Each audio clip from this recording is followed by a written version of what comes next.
And we're live. We're live, Brandon Ramsey. Live. KSR Zoom action. We are back with another episode. Today we're going to talk about the South Carolina win. Kentucky picked up a 72-63 road win over the Gamecocks on Tuesday night in Columbia. Not the prettiest brand of basketball. And we're kind of normally Brandon is like our resident sunshine pumper. I don't think that's going to be the case today if the clips that he's sent over are any indication. So I'm going to try and do some of the sunshine pumping, but we've got a bunch of different clips in store for you all today. So we'll do that'll take up the bulk of our episode here, and then we'll dive into just a little bit more. Like last episode, we previewed the Final Five games.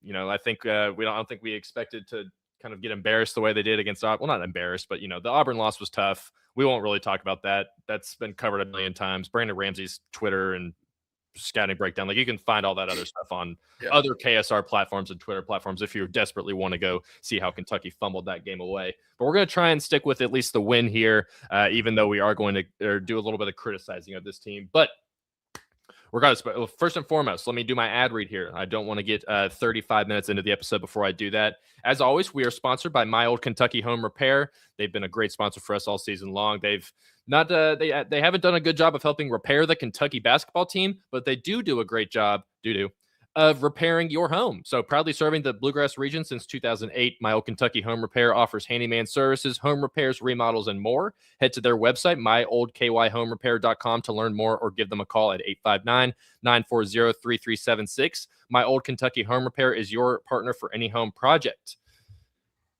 All right, Brandon. So we're going to start here. I know you've got somewhat of a rant kind of build up, just churning in your stomach right now, one that you want to get off your chest here. Imagine that. Yeah. And I'm agreeing with you on this one as well, because we talked about it last episode about, the 3-point shooting for opponents and, taking away the threes as opposed or whatever. I forget what your exact phrase was, but preventing threes instead of trying to deter threes or something along those lines. What was deter threes instead of contest threes? Deter instead of contest. That's what we were looking for. Yes. So then what does Kentucky do? First thing against South Carolina, they let South Carolina go. I think they started 4 for 6 from 3, actually. Yeah. Maybe, something like that. So that's where we're going to start here. We're going to start with Kentucky. I think it's literally the very first play here that Brandon has pulled up. Yes. And we're just going to let the first possession run through. We'll see how South Carolina got their points. And then I'll let Brandon kind of go on his spiel. Then we'll just kick off the episode from there. So I'm going to go ahead and add our thing to the stage here. Oh, no, Brandon, do you think Steven's not with us right now? He's doing some secret top mission stuff with Tyler Thompson for a Malachi Moreno feature.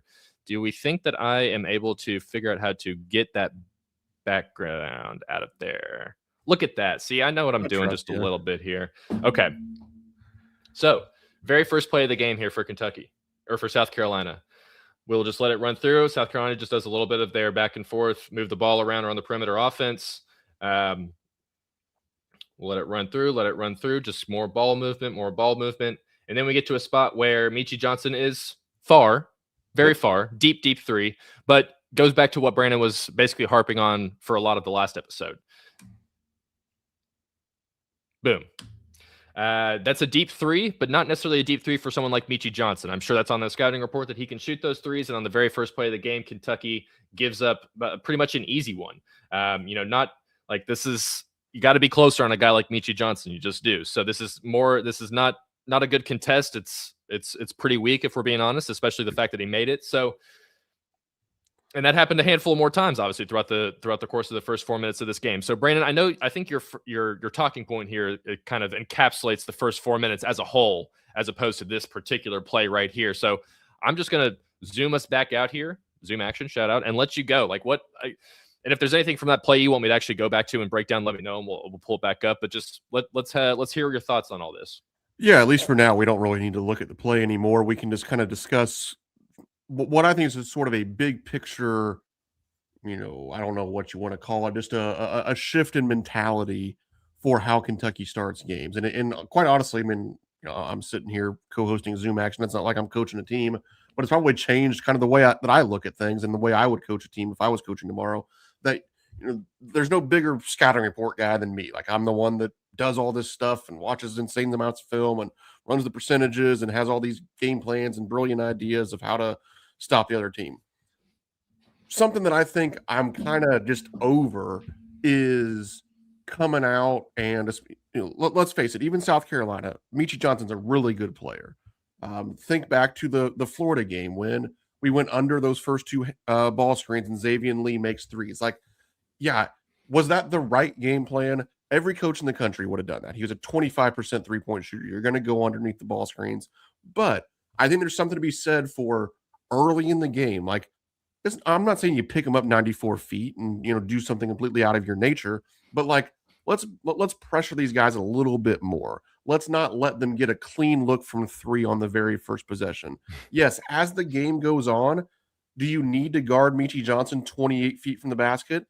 Not necessarily, because you're worried about him driving it. Like if you're all the way out there every possession of the game, you're either going to end up fouling him a bunch. He's going to beat you off the dribble and he's going to assist it 10 times. He's going to go lay it up on you, whatever it may be. But I think on those first couple possessions, if you're kind of right there with them as he bounces out there to that 26, 28-foot range, if you're right there on the catch to show your high hand, and then he's like, okay, I can't shoot this one, and then you bounce back or whatever. And then as the game goes on, then you can live with like going under a handoff at some point, or you can live with a short closeout because now he's catching the ball and he's probably not even thinking about shooting it because you took away the first, 1, 2, 3 attempts that he had. And I think again, it goes back to the same thing with Xavier and Lee. Like if you would have chased him over the top of those first couple ball screens, then you can start kind of settling back into your game plan. You can hop under a couple, and maybe he's not even looking to shoot because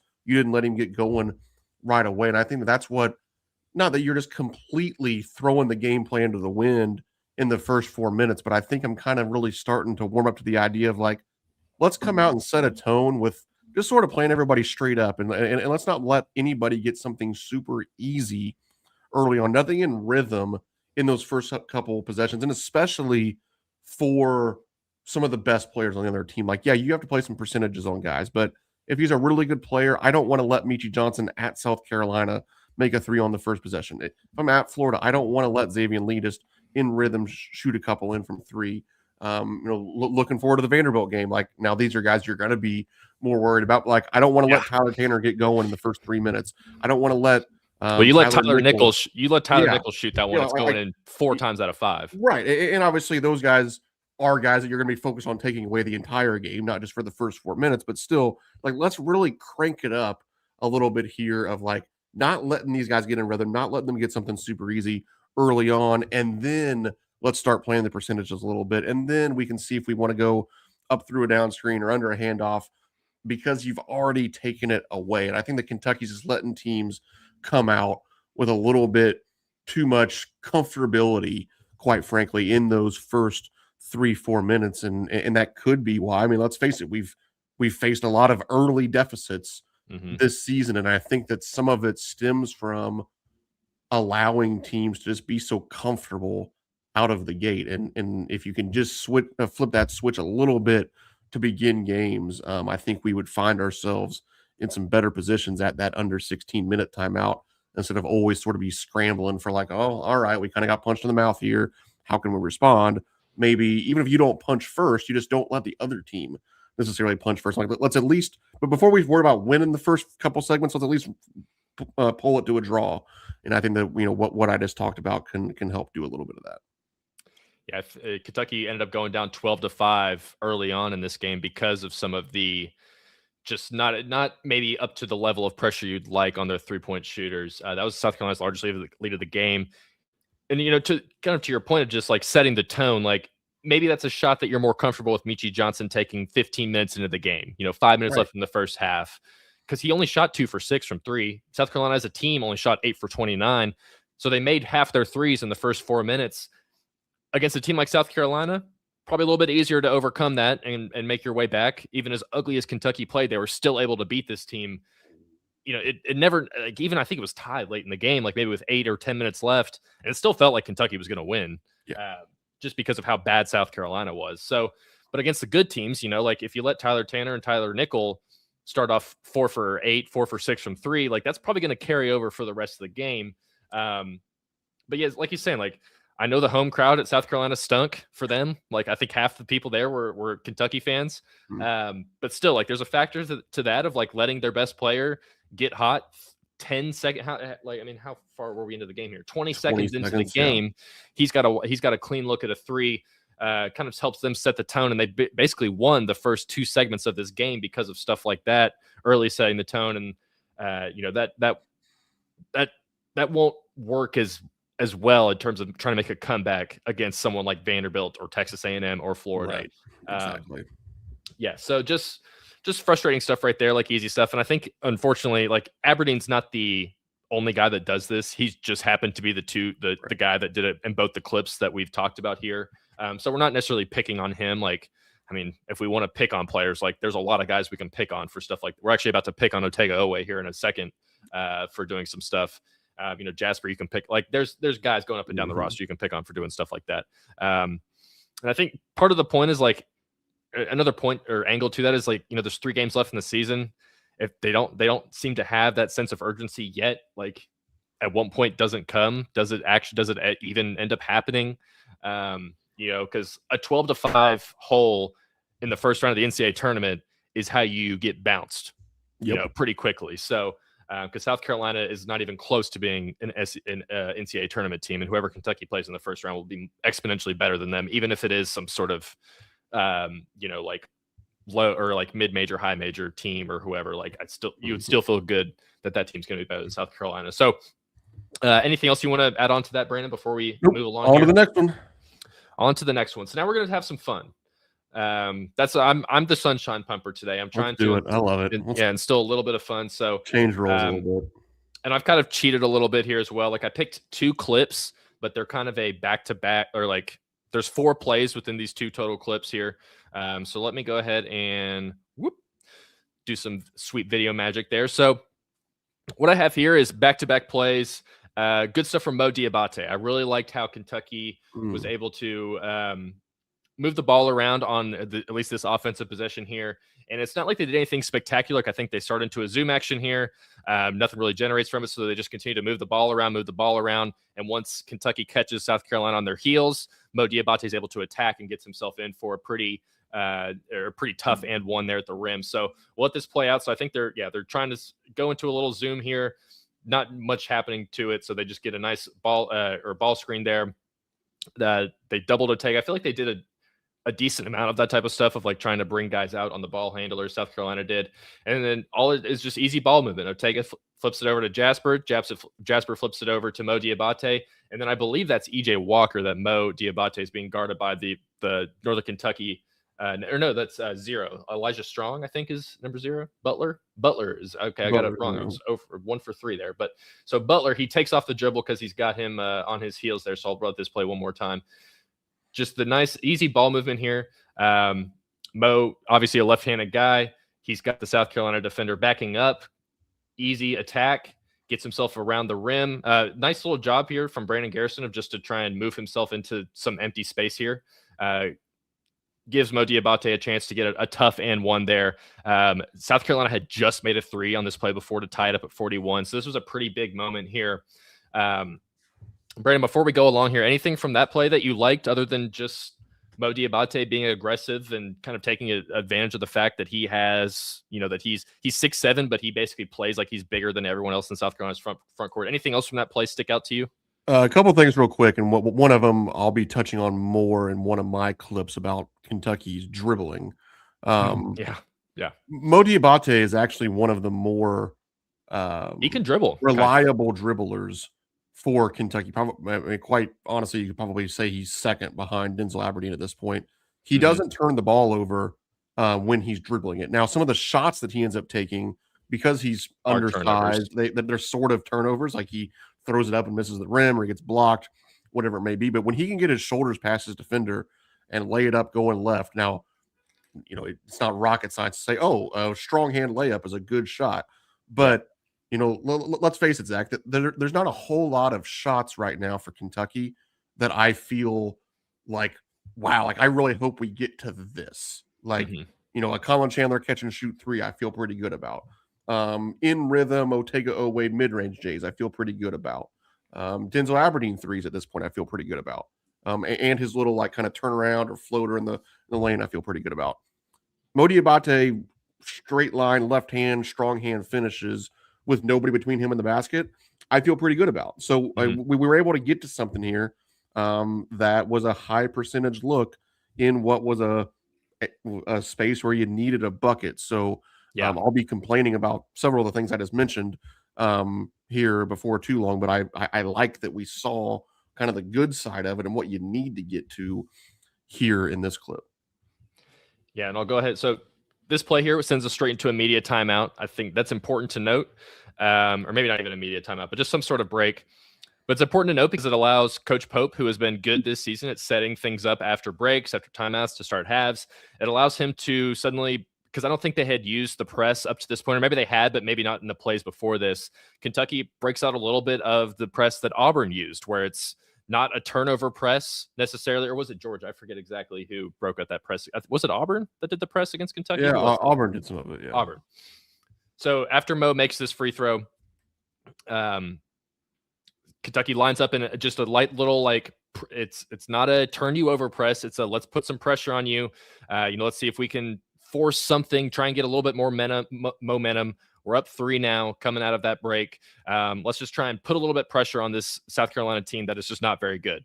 So Kentucky forces the ball into Eli Ellis's hands, and God love Eli Ellis, man. He is not an SEC basketball player right now, and he proves it right here by trying to launch a 45-foot pass across the court over a 6'7" Mo Diabate, who does a great job of picking it off. And this is what I love from Mo. Like, you talk about the dribbling here, like guy on his hip, left hand, determined. He sees the space right here. Again, he's like, little Eli Ellis is down there. That guy's as big as Zach Gagan. I'm going to go right in here, and I'm going to go through him, up and under. Boom, easy layup for him. That's a 5-point swing right there just from Mo Diabate.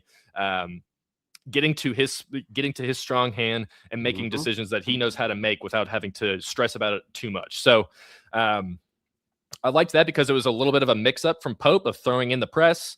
We see that randomly that he'll do that. In this instance, it's able to force a turnover, and you get yourself a real this is a coast, not necessarily coast to coast, but about close to it as you get from Mo Diabate. Let's say that's a tough catch to keep yourself in bounds, keep your defender on your hip and behind you to have enough speed to be able to outrun the other big. And then that's an easy finish through a 145-pound Eli Ellis there. So great stuff from Mo Diabate. And I'll let you kind of talk about whatever you like from this play, Brandon. But then I kind of want to talk about just Mo in general and kind of how he can be. He has been the X factor for a lot of the season, but maybe how he can continue to be that guy going forward. So anything from this that you want to talk about?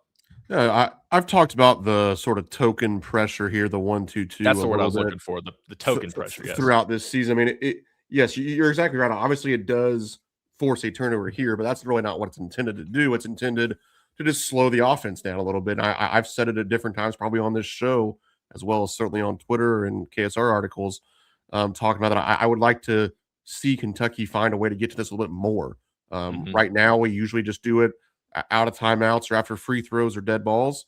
If you could find 2 or 3 extra possessions a half where you just kind of randomly pick up in it after a made basket or whatever it may be, I think it could be good. Again, Kentucky isn't like so dominant defensively in the half court where you just are comfortable with them always having to guard for 25, 26 seconds. This helps you only have to guard sometimes for 18 to 20 seconds in the half court. It also sometimes, if they get off to a slow start, like the reason Eli Ellis, besides him being bad, like the reason he throws this pass is he has the ball with 23 seconds, 22 seconds on the shot clock. 22 on his hands. Yeah, if you slow him down enough in that first pass or two, then all of a sudden they do have to speed up, and that's where you start to get a turnover out of this. Like, it's not because you're trapping the ball and running and jumping, do all these crazy things. It's because, like, oh shoot, I just got to catch and we got 3 seconds to get this thing across half court. I need to launch it to try to make something happen. So I would be a fan of finding ways to do this a little bit more. Again, not even because of what you see here, but just because I think it would help Kentucky get better defensively in the half court once they break the press. And then again, just credit to Mo. Like I said, I'm going to have another rant here pretty soon about Kentucky's dribbling. Mo Diabate is probably the second most reliable dribbler, especially when he's going left on this team. And he showed some strength there. I mean, to to take contact, to finish off of 3 or 4 dribbles. I mean, let's face it, Zach. The list of guys on this team that can dribble the ball in a straight line 4 times in a row, take a little bit of contact and make a layup. I mean, it's sad to say, but that list isn't long. I mean, it's probably 2.5 players. yes, somebody's going to dribble. Yeah, Mo, somebody's going and to dribble off Ortega. their foot. The Somebody's going to dribble off their foot. They're going to miss the layup.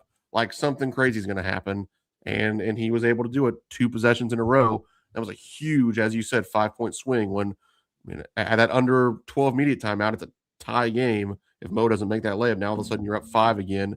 That's how you find ways to win on the road.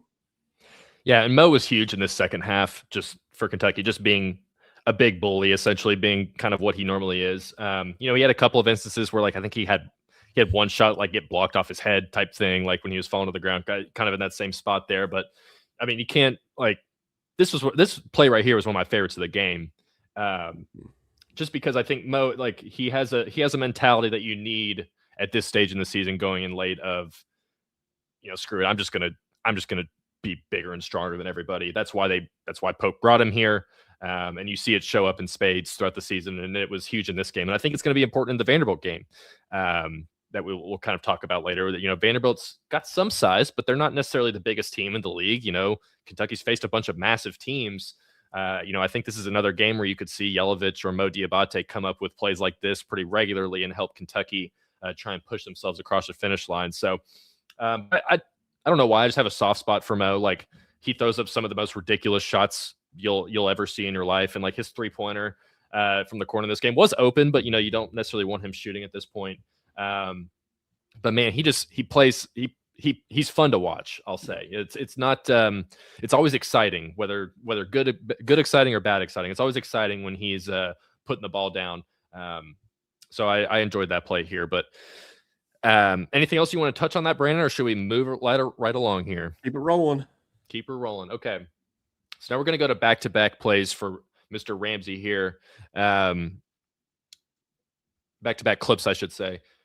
And they're going to be a little bit of some criticism stuff. Like, this is a bad, like, the first play is a bad turnover, I think, from Ortega, of just the over dribbling thing. And I think that's going to be the overarching theme that you're going to talk about here once we run through this clip. But and Ortega did this a couple times. Like, he finally got called for his palming violation that he does pretty much every game. But this one was extra egregious, so I understood why they called it, because, like, I mean, he was up here. Oh man, he had the ball like all the way up there when he flipped it around. So it felt like he was going to get called for that eventually. There was a couple of times in the Auburn game I felt like they could have called him for it, and they didn't. So, but that's not this play here. This is just him getting himself, just 2 guys right next to each other. Like, I think, can you blame them both here? I don't really know. Brandon, you might be able to tell me which guy is really at fault here, if it's just both of them kind of running into each other. But it just puts you in a bad spot, and then you got 3 guys around you, and it forces a turnover. And then that's terrible time right here. Kentucky's up 7 with 3.5 minutes to go. Like, you have a chance to put this game away for good. Something that they had a chance to do against Auburn.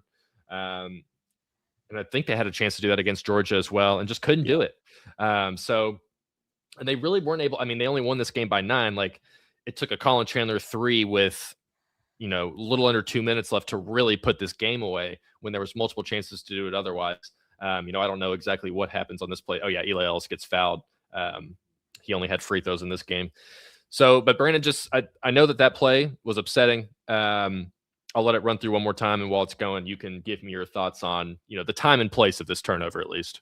Yeah, so I forget exactly what run Kentucky was on here, but Kentucky had just opened up the lead a little bit. Like, I don't know if it was a 7-0 run or 5-0 run or whatever it was. For you real quick here. Okay, but yeah, it was 52-50 Kentucky, so they just scored 7 straight. Okay, over perfect. 4-minute stretch. Yeah, so Kentucky's on this nice little run. I mean, you're obviously under 4 minutes here. You get a stop. You have the ball now. You're up 7 under 4 minutes with the ball. If you score here, you really start to feel like, all right, you're starting to step on their throat a little bit. And we saw it early. I mean, heck, coming out of halftime, Kentucky had a chance or going into halftime, Kentucky had a chance to put this game away. They didn't, because a couple of turnovers, and then come out. South Carolina all of a sudden very quickly has it tied up in the second half. You think back to the Auburn game, there's different opportunities to potentially get a little bit of separation or finish the game. You can't do it. Georgia, first half, it was like 26-18, and all of a sudden you let Georgia come back, they win the game. Kentucky's inability to kind of step on somebody's throat or take that 7-point lead and make it 12, or take that 9-point lead and make it 15, that keeps teams hanging around, where all of a sudden you don't have to be the better team to win. I mean, Kentucky could lose to Transylvania in a 2-point game with 2 minutes to go. Like, something random happens, and all of a sudden another team makes a three, you get called for a foul, you dribble one off your foot, whatever it is, and you lose. And Kentucky keeps putting themselves in those situations. That's why you have, some of these coin flip games. Yeah, some of them go our way, some of them go the opponent's way. And Kentucky got lucky, quite frankly, that South Carolina's is bad enough that this one didn't slip away from them again late. Because in that situation, and you don't ever want it to become personal, because heck, Otega Oweh is also the reason that we've probably won almost any game this season. But like, man, it is so frustrating that Otega Oweh's played probably 120 college basketball games at this point, something like that. And he's a senior. He's the SEC preseason player of the year.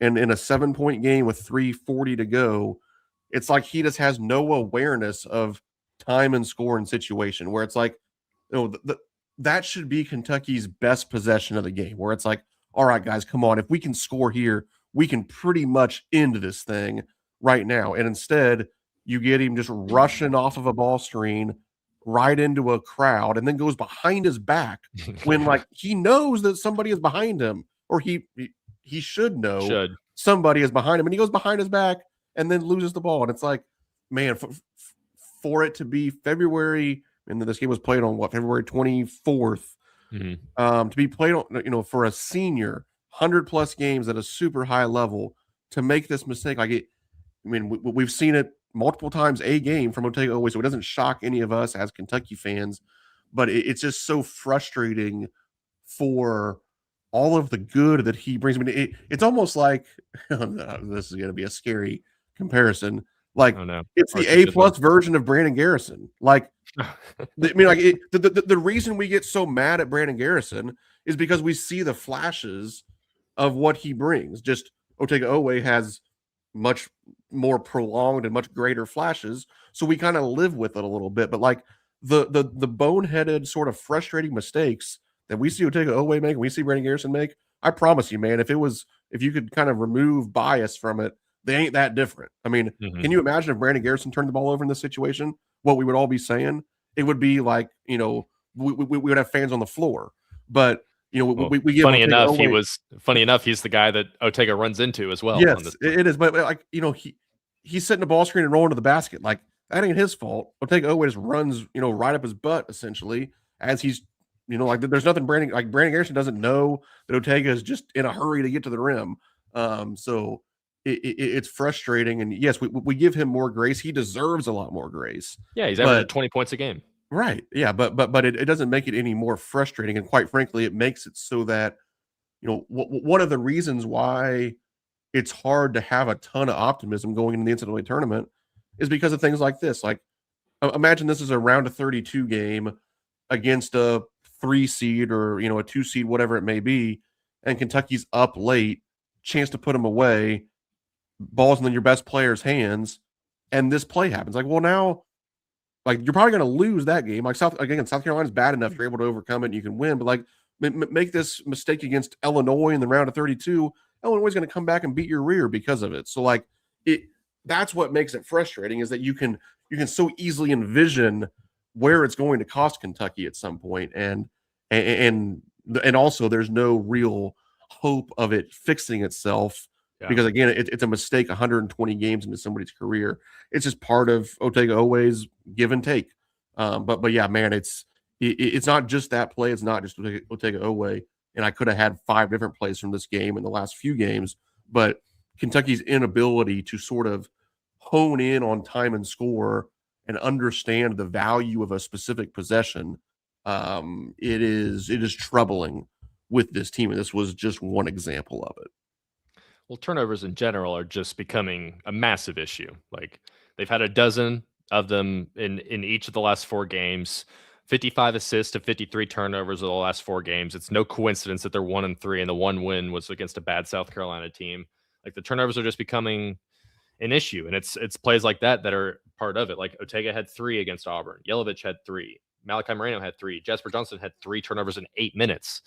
So, and I think the most frustrating part with Ortega is, like it's that kind of stuff that's keeping him from being an NBA player, like an NBA draft pick too. It's like, dude, you're doing all this work, like you're scoring 28, 27 points a game, you're doing everything so great, and I think part of it too is like, none of this is black and white. Like there's a lot of gray area stuff here, like a lot of outside factors that go into this. Like, I mean, who's Kentucky's second best player? Like, I mean, maybe you probably should trust Denzel Aberdeen a little bit more in these situations to like handle the ball and probably give it to him anyways. But like, I'm not necessarily mad at Ortega for thinking that he has to do all this stuff. Like, it's kind of what we've talked about a bunch of times that you brought up initially. Like, he's not being selfish on purpose. He's being selfish because there's just not a lot of stuff around him that like gives you a lot of confidence to believe that all those guys can go and make plays. And maybe that shouldn't be the case with Denzel just because he's proven time and time again. And Colin Chandler to a different extent, because he's not necessarily a dribbler. Like he's more of like you want him to catch and shoot, or like get him in his like maybe in a pick and roll type thing. But just like in terms of one-on-one, try and break your guy down, like you trust Aberdeen a little bit more. So maybe the ball should be in his hands a little bit more down the stretch. But Ortega's the best player. He's been putting up 20 burgers every single game. So, like you said, it's just a give and take with him. And it is annoying because Ortega's like, he's my favorite player on this team. Like he is, for all his warts and everything. And he's so much fun to watch, but then he does stuff like that makes you get a little bit annoyed. So I want to make one more point real quick, Zach. Go for it. I know I went on one rant there, but I have a quick other just kind of overarching point that I wanted to make to using that same clip, and you touched on it a little bit there with the dribbling Denzel Aberdeen. Yeah, in these last 4 games, 55, 56 turnovers, whatever it is. Denzel Aberdeen has 3 of those. Yeah, 15 assists, 3. I think, too. And part of what's frustrating as well is that it's not like this is just like, well, yeah, you don't have Jalen Lowe, and Kentucky started turning the ball over a bunch. When Kentucky won 8 out of 9 games, we were averaging 9.3 turnovers per game. That's elite. Like that is really, really good. And then the one outlier, of course, was at Vanderbilt. You turned it over 15 times. So imagine that. You got you just got the doors kicked in. Well, so now in these last 4 games, it's 14, 13, 14, and 15 turnovers. It's like what all of a sudden changed? We're not playing better teams necessarily all of a sudden. We're not playing different players. We just all of a sudden aren't valuing the possession as much. And something, man, when I was really breaking down the South Carolina game, it became so evident that good things happen when guys not named Denzel Aberdeen dribble as little as possible. And essentially the limit is 2. Like, and we've talked about it in other settings as well. Like Otega Owe, very reliable getting to the rim, straight line, 2 or less dribbles. If he has to change direction, if he has to dribble 3 more times, it starts to become hard for him. It just does. Even in that Auburn game, he had one where he like lost it on the way up, but still like caught the ball and was able to like do like a little reverse finish thing. Yeah. So, it's a hard place to be in because you probably would score 35 points a game if you truly said, all right, dribble limit for anybody not named Denzel Aberdeen, 2 dribble limit. Like, yeah, you can't actually do that. But from a coaching standpoint, or kind of from a manufacturing offense standpoint, finding ways to limit other people's dribbles. And this was an example, like biggest possession of the game at the time, Otega always bringing the ball up the court. That's too many dribbles. Denzel Aberdeen needs to have the ball in his hands. Again, he has become the de facto PG1 of this team. And quite frankly, he has been outstanding at it, especially given the circumstances. Again, when Kentucky's had these major turnover problems, he is simply not partaking in it. 3 turnovers in 4 games, and Ortega Owe has 12 in that stretch. I think Colin Chandler has 11 in that stretch. Andre Yelovich has like 9 or 10. I mean, these other guys, like, you just when Yelovich dribbles it once, I get a little nervous. Yeah, you just have to not turn it over if you're these other guys, because you're not contributing enough to allow us to watch you dribble it around and screw it up. And if that means that you just have to really lean on Denzel Aberdeen more and more down the stretch, maybe that is the case. I mean, heck, the dude is a national champion. I'm not acting like he had the biggest role on that team, but it's about to be March. I'm not gonna be mad if we kind of lean into the dude who has a ring on his finger. So it was just something I really noticed was like, man, limiting dribbles for everybody else, and pretty much, if somebody else starts dribbling it more than 2 times, you better be thinking about, coming to a jump stop and giving that thing up, because it just seems like the likelihood of success, it is tanking with each additional dribble. Yeah, that kind of makes me wonder, like, how much extra responsibility can you feed Aberdeen before the production starts to Right. kind of go downward? So I I say let's still, find out. yeah, and that's kind of what that was what I was going to say next. Like, I think there's definitely a little bit more you can add on to his load without seeing the negative side effects of it. Like he had 37 minutes in this game. The minutes stuff, I don't even want to talk about the minutes and the fatigue and all that because that's just a whole, like, I don't know. Like, I think it matters a little bit, probably not nearly as much as like maybe Mark Pope makes it out to be, but probably more than like other people try to not make it out to be. And I think that's maybe part of the reason they don't press as much is that's just extra work you have to have on your guards who you're already having, like Colin, Denzel, and Ortega played 35 plus all in that game. Like if you're Yeah. pressing a bunch too, like that's just a lot of extra pressure. They've got to guard a lot of the best players in the SEC are these guards. Like it's tough. It really is tough. So, and what's the difference between Ortega playing 37 minutes and 40 minutes? Really, like I guess we would see if that happens, but whatever. That's a whole other thing. So, a shout out to Brandon Garrison for this game. I'll give him some love. We talked about in our group chat. Really only 2 plays in this game I thought he made poor decisions was the one where he just missed the dunk, and then the one where he caught the ball in the lane and like had Denzel wide up in the corner 3 and just decided to shoot and miss it. But otherwise, I thought he was awesome. Actually, he had 7 rebounds in his 13 minutes, like a couple of really good assists. So he played well, all things considered for him. So we'll give him a little bit of love. Trent Noah, 5 boards in 6 minutes. He hasn't made a shot since he hushed the Arkansas crowd on January 31st. But man, that kid does, I'll give him credit. He does go out there and fight hard. God, it would just be nice if he could. I mean, he was 0 for 3. If he just hits one of those, I feel like it really would help him just get a little bit of They're confidence. wide open too, man. They're wide open. And that's the tough thing is like, the one he had in the corner where he kind of bricks off the side, that one is like, okay, whatever. But then the next 2 were like pretty open shots. And you're like, man, I think he had one right before the half at the Auburn game too. That could have maybe even, I forget what the time and score was for that one, but he missed that. It's like, man, those are tough, man. Sorry, I'm waking my dog up. It's okay. It's okay. It's just me being mad at Trent Noah. All right, so let's go ahead and move on here to our next play. This is another Brandon Ramsey play, so I'm sure it'll be nothing but, oops, that's not us. There we go. So this is like a defensive miscue from Kentucky here. Again, time and score, 59-54. Kentucky's up 5, and just an odd decision to say the least. Like I think Kentucky was already kind of caught with their pants down a little bit here because you've got Malachi guarding. Right. 5 is Michi Johnson, right? Yeah. Yes. So Malachi's guarding Michi Johnson. Obviously, like it takes one pump fake. Like I'm not going to get mad at Malachi for this. I think the part we haven't actually talked face to face about this play yet, but I assume you're going to be a little annoyed at Ortega for going all the way off the best shooter on South Carolina's team for basically no reason because Michi Johnson is going straight into a Mo Diabate, wall, who for some reason at 6'7" is just like really good at blocking shots. Like I think he's just a really smart instinctual defender, and that helps him with Malachi Moreno behind him too. So it's like it's kind of a 2-on-1, but it's not really. Like I would still feel better about them shooting a 2 here than you would a 3. As this little thing says down here, 0 field goals in over 4 minutes. Like let him try and make this 2 right here. Like that's a tough shot, but Ortega helps too much. Mongolian Mike gets a wide open 3, and now it's a 2-point game with 3 minutes left. So kind of going back to what you're saying about failing to put the foot on the throat type thing. So I assume that's what you're going to kind of go on your rant here about here, Brandon. Yeah. Casual rant number 3, I guess, today for Brandon Ramsey after a win.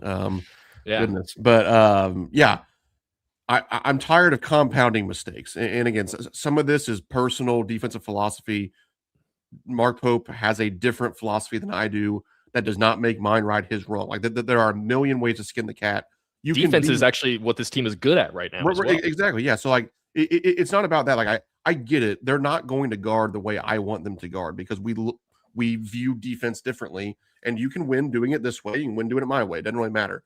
But what frustrates me about it is, you always hear growing up, like your parents say, if you make a mistake, like just don't lie about it because, like I would rather deal with the first consequence than lie about it. Or the phrase of, the only thing worse than the crime is the cover up, whatever it may be. I feel like we're doing the same thing here. Yes, is Malachi Moreno getting beat by Michi Johnson up? I'm not, like you said, I'm not mad about at Malachi Moreno for that. But in theory, it's a mistake. You get beat off the Yeah, dribble, that's a mistake. But that's one mistake. Why do we then compound it by making a second mistake? In my belief, it's easier to deal with one mistake than it is to deal with two mistakes. And now we just made a second mistake for no reason. And as you said, Mo Diabate is there between the ball and the basket. He can kind of play both there. He can stunt and fake to try to, and he can smart use his defender. arms to maybe try to deter the little dump off pass to the dunker spot, to maybe get Michi to shoot it or, turn it over, whatever it may be. Or if a couple times a game they go lay it up, let's live to go fight another day. Like and again, that's my philosophy. I would rather them lay it up a couple times than get these wide open inside out catch and shoot threes. But again, I think that's even more important when it's 59-54 with under 3 minutes to go. Like, let's make them score twos to come back and win. Let's not give their best shooter a wide open three because you're helping, again, for no real reason.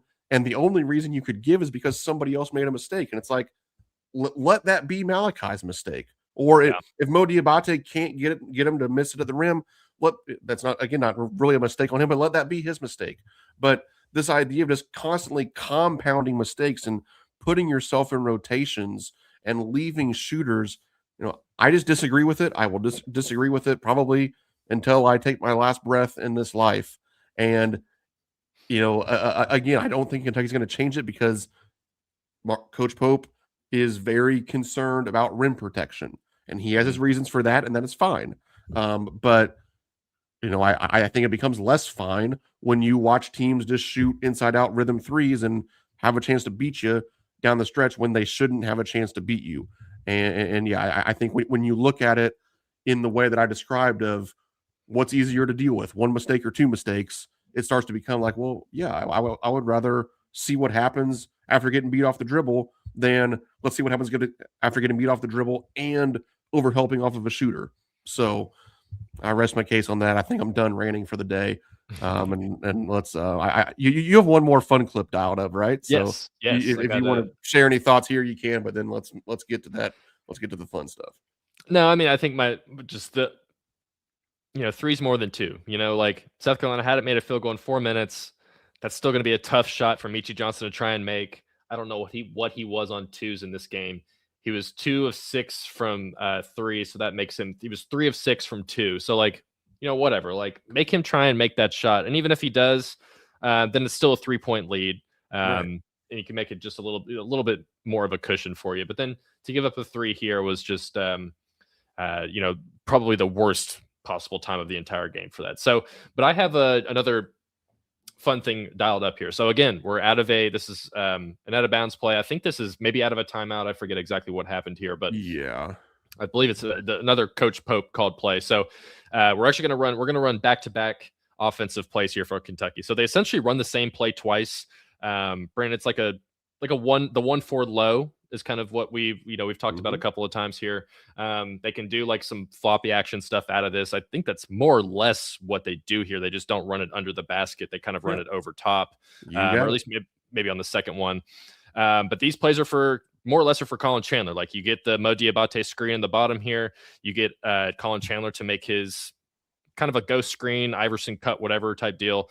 And then you get Malachi Moreno's kind of serving as the guy to try and get Colin some extra space, like screen him open into some extra space. He's able to make it work. And then this is just a beautiful pass from Colin Chandler here, like splitting both these guys, and an even better finish from Malachi Moreno to make this all work. Like this was a beautifully drawn up play from Coach Pope here. Worked to perfection. You've kind of got Ortega serving as almost the decoy on that side. And then it just opens up Colin Chandler to get himself some space. Malachi does a great job of reversing his screen there, rolling. That's a tough finish for him at the basket there. Great shot for Kentucky. That gives them their 4-point lead. So this is only a little bit after the play we just showed there. So that was great stuff. And then, well, actually here, Brandon, before we go on to the next part of it, what did you think of this play? Any thoughts on this one? Beautiful. I said it on Twitter. Kentucky's starting to score on these after timeout plays at a very high rate. They ran this exact same play, actually first play of the second half, got to a similar look, and Malachi missed the layup. So he got a little bit of redemption here in a huge spot, and it shows the trust that Coach Pope has in Malachi, and quite frankly his confidence as well, personally to make this in such a big spot. But yeah, the way they were able to manipulate number 31 there in white, with using that flare screen and then getting that quick comeback, where he's going to have to step up on Colin Chandler. You know that that's where this coaching staff is really really smart, and it's something I've talked about since the South Carolina game, and with some of the execution that Kentucky showed and some of the dribble problems and all that. Mm-hmm. I don't think dribbling here. I don't think it's Coach Pope's nature, but do we just need to run more set plays? Like, do you just have to have your thumb on things a little bit more and really manufacture offense for this team, because it's hard for them to create it themselves at times. And with the success that they've had on so many of these ATOs, it really makes me think that that might be the case. Is, can we run 2 or 3 more sets per half to try to steal 4, 5, 6 extra points per half, and then that gets you to a place, where you're a little bit more comfortable winning some games. But yeah, this was just beautifully executed, and a really smart play. And it was good to see it work this time. Like I said, great bounce back by Malachi after missing the one early to get to go here. Helps you win the game. Yeah, I think in the next play we're about to show, it's the same set from Kentucky, and I'm pretty sure they pick on number 31 again for South Carolina in the next play, to knowing that he, is kind of like, it doesn't really know what he wants to do on defense type guy, like doesn't want to go out in the perimeter, kind of wants to hang back a little bit. So I think obviously Kentucky knew that, and they took advantage of it there. This is a thing where Denzel's the one that's dribbling the ball. That's exactly what you want. It makes easy plays here. But, you've got Ortega and Mo Diabate here in the bottom corner, kind of just serving as those two guys are on them. That's taking away a lot of attention.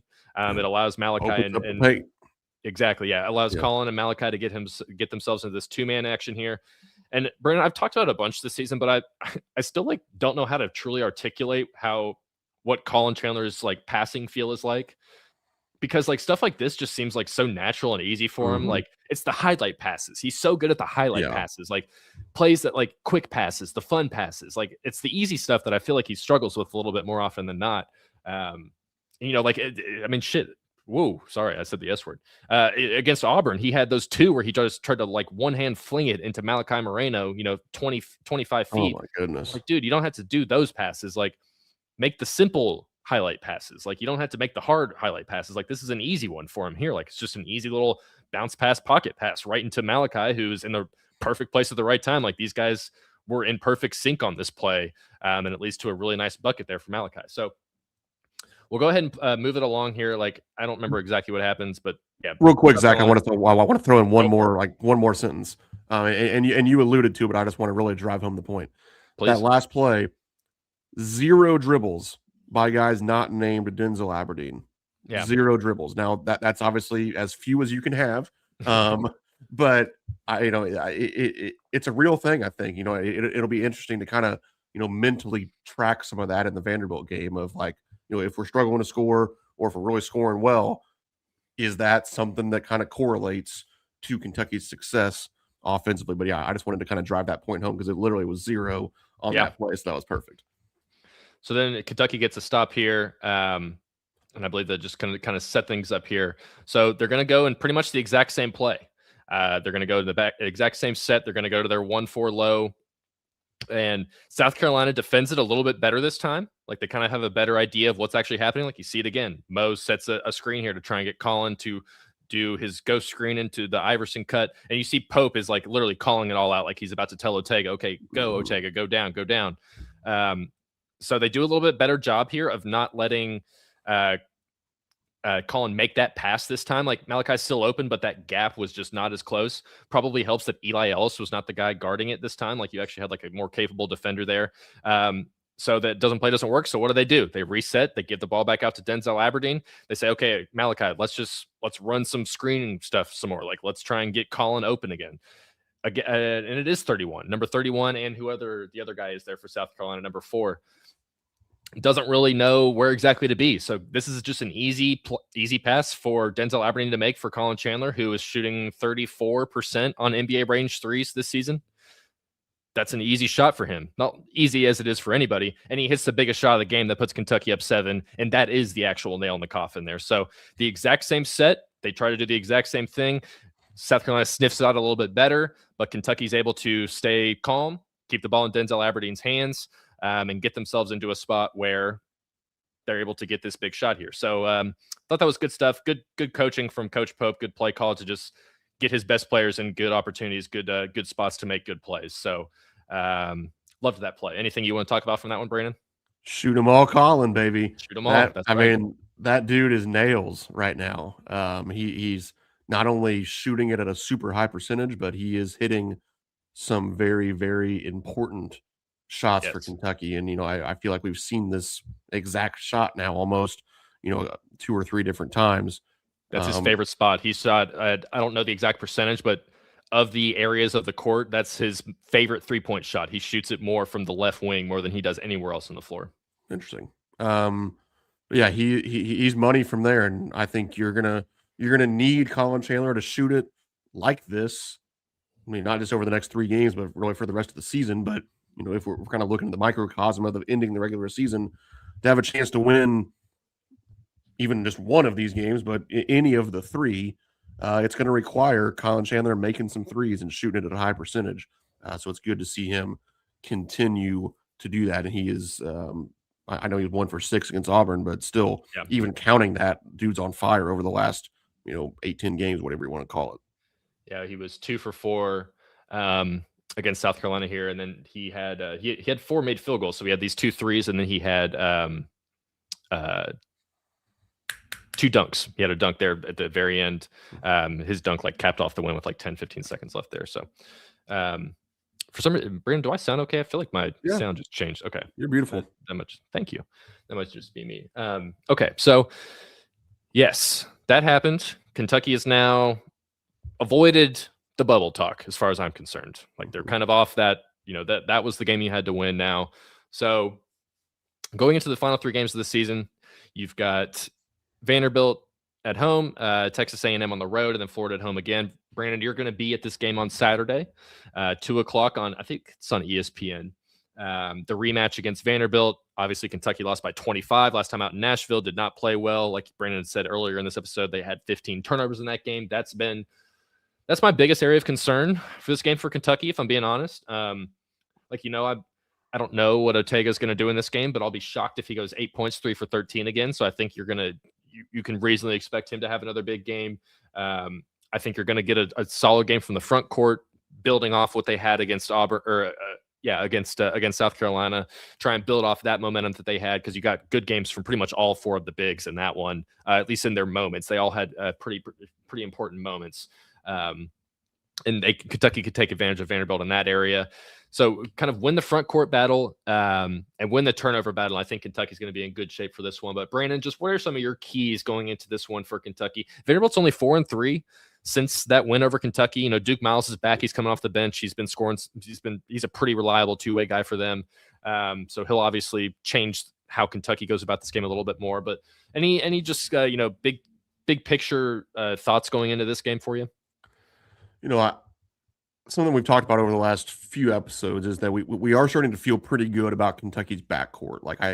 I generally feel like I know what I'm going to get from these guys. Yeah, we end up the main 3 at least.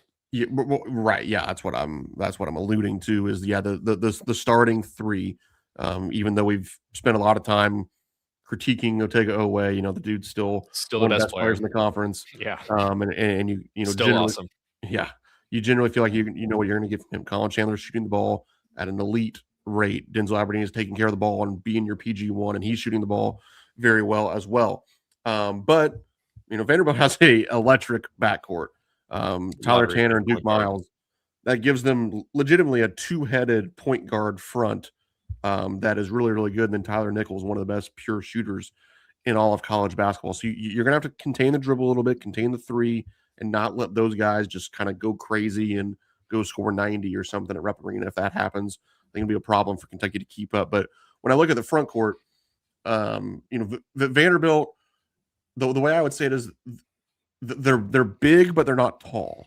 Yes. They're very physical, and they play a lot of guys that are 6'7" to 6'8". I mean, Tyler Nickel is starting at the 2 when Duke Miles was out, and he's 6'7". Then you got they have like a 6'7", 6'8", really athletic 3-man. Then you got McLaughlin and Jalen Washington in the front court. So they're not necessarily tall. Washington's the only guy that they play really that's over 6'7", 6'8". But these other guys are. I mean, McLaughlin is a physical beast. He's gonna push and shove you every time the ball goes up. He's an elite offensive rebounder. He's averaging like 2.5 offensive rebounds a game. So you can't lose. You can't.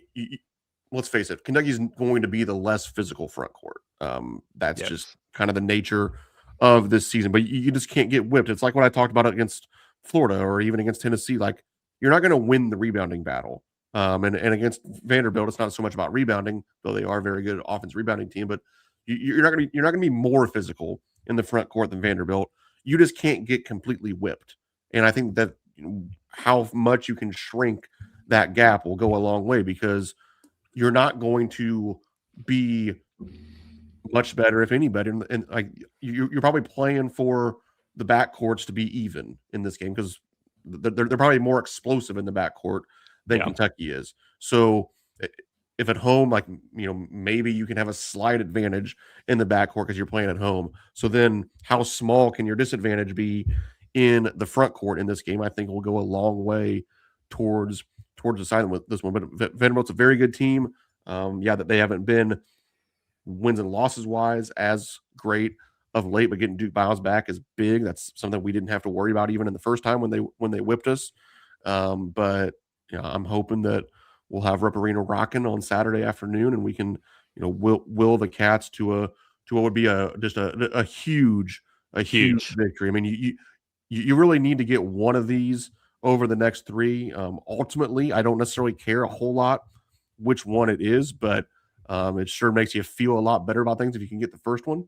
And this would be, I mean, this helps negate a couple of the bad losses. This helps, get you maybe up back into the 6 or 7 seed line talk. It gives you a chance to still get, maybe even a double bye in the SEC tournament. But it's that's on the table technically. Yes, it's 100% on the table, but it at least puts you in a position to maybe get a 5 seed if you can win tomorrow. So I just think it's a huge game for Kentucky going down the stretch, and one that, despite getting killed by 25, like I don't think that game has a whole lot of bearing on what you're going to see on Saturday. Now we might lose by 25 again, but if it makes any sense, it won't be because we lost by 25 the last time. I think Kentucky can beat Vanderbilt, but it's going to be an uphill battle. They're very good, and especially offensively, they can be scary at times. Yeah, like the Vanderbilt game is very winnable. I think the Texas A&M game is very winnable. How those two games go will tell me if the Florida game is winnable or not. Mm-hmm. But I still think the Kentucky team that won 8 of 9 games is still in there somewhere, right? And like the lone loss obviously being that trip up in Nashville. Like I think that I truly think that game in Nashville was just a blip, or more of an anomaly in terms of that stretch there, because of how they responded before and after those games. Right.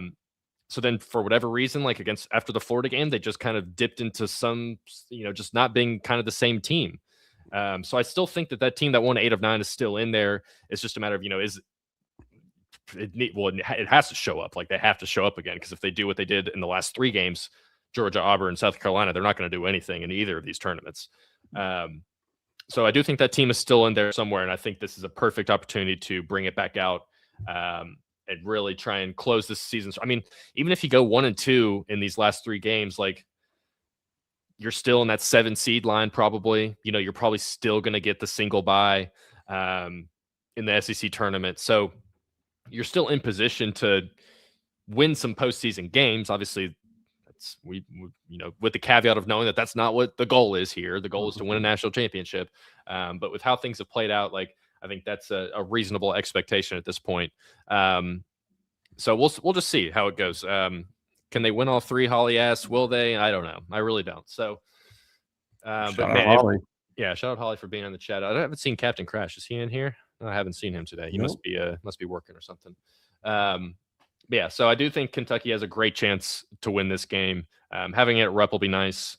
We know that the referees, who cares? They're not going to give any home cooking for Kentucky, obviously. So just kind of don't expect anything like that. Wouldn't it be nice if we just came out and you know what? Like I'm not too proud. Like I hope it's a complete screw job. Like I would love it. I hope it's the worst. I hope their coach gets fined afterwards for calling the refs MFers after the game. Like I think that'd be awesome. It'd be awesome to have the shoe on the other foot for once for that. So right. And if you're going to the game, everybody, Brandon, are you a blue or a white? I actually don't have my ticket yet, so I don't know. I've packed both. Okay, you've got both. Okay, gotcha. Yeah. So so if you haven't heard, they're doing a blue and a white out. If you're going, I greatly encourage. If you don't know what I'm talking about, it's on KSR, it's on our Instagram and everything. But they're separating the stadium half and half into blue and white. I think it'll look really cool if everyone can pull it off. And we're splitting it down the middle, like at half court, right? Not side and side. Not sideline to sideline, but baseline to baseline. Yep. I guess if that makes sense. Hamburger, not hot dog, or something like that. Yes. Wow, America's teaching system isn't it hilarious? That's how we learned everything through food. So, but I do think Kentucky has a great chance to win this game. Winning it would really, I mean, you win this game and like the feelings of this team flip again, you know, because then you're like, okay, we just beat, because I think they're ranked 25, Vanderbilt in AP polls, so that's a ranked team. They're 13th in Ken Palm, obviously a quad one game. So you win this one against a fully healthy Vanderbilt team, you could be like, all right, let's see how these last two games play out, and let's see if we can maybe make some noise in the postseason. So, but it's a game by game thing right now. Like we're changing our opinions on this team with every passing game. And that's just what life is like when you're, the 30th best team in the country, which Kentucky has been for basically a month and a half now, is the 30th best team in the country, at least going off by Ken Palm. So, do you think? I mean, Brandon, if you had to, we'll just do a quick little prediction. What do you think of the final three games? Give a record. What do you think happened? Yeah, I actually put the poll on Twitter after the South Carolina game. The 44% of the vote was 1 and 2. I think, man, I said this to my dad the other day. If you said, okay, Brandon, like you have to put $5,000 on one of the four outcomes, what would it be? I would probably feel most comfortable putting it on 1 and 2. It's the same thing I've said for several games now. I said it before the Florida game, and I kind of felt even better about it coming out of the Florida game. I said I don't think there's a game on this schedule that Kentucky can't win. There's also not a game on the schedule that Kentucky can't lose, and that's definitely the case in these final three because they're all against very good teams. Kentucky's going to be a small underdog in all three games. So they're not necessarily expected to win any of them, but I think kind of the odds would point to probably pulling out one of the three. So forced into a corner, I'm going to say they win one of the three. Optimistically, I think there's a chance you win the next two. Quite frankly, I think Florida, man, that's tough. But I think if you're going to win one, you need to win one of the next two. And if you want to have a chance to win two, you need to win tomorrow. You think Vandy's probably the more likely one, just being at home? Yeah, I think so. I agree with that as well. So, all right. I think that's it. We're going to wrap everything up here. 3 more games left. Kentucky plays tomorrow at 2:00 in Rupp. Blue and white out. Make sure to check your ticket, your section. Make sure you're wearing the appropriate clothing. As always, we'll be doing our walk and talk and our post-game rapid reaction. I'm sure Brandon will join us for at least the rapid reaction there afterwards. Hopefully we're celebrating a Kentucky win. But otherwise, thanks everyone for joining. Shout out to My Old Kentucky Home Repair for being our presenting sponsor as always. Shout out to everyone in the chat and the comments for joining us on a Friday afternoon during the workday. Appreciate it. Make sure to like, comment, subscribe. It really helps out our friend Stephen Peak behind the camera, who, like I said, has got some special stuff coming over to the KSR YouTube channel very soon. So thanks as always, everyone, for watching, and we will see you all next week sometime. Yeah, next week. Later.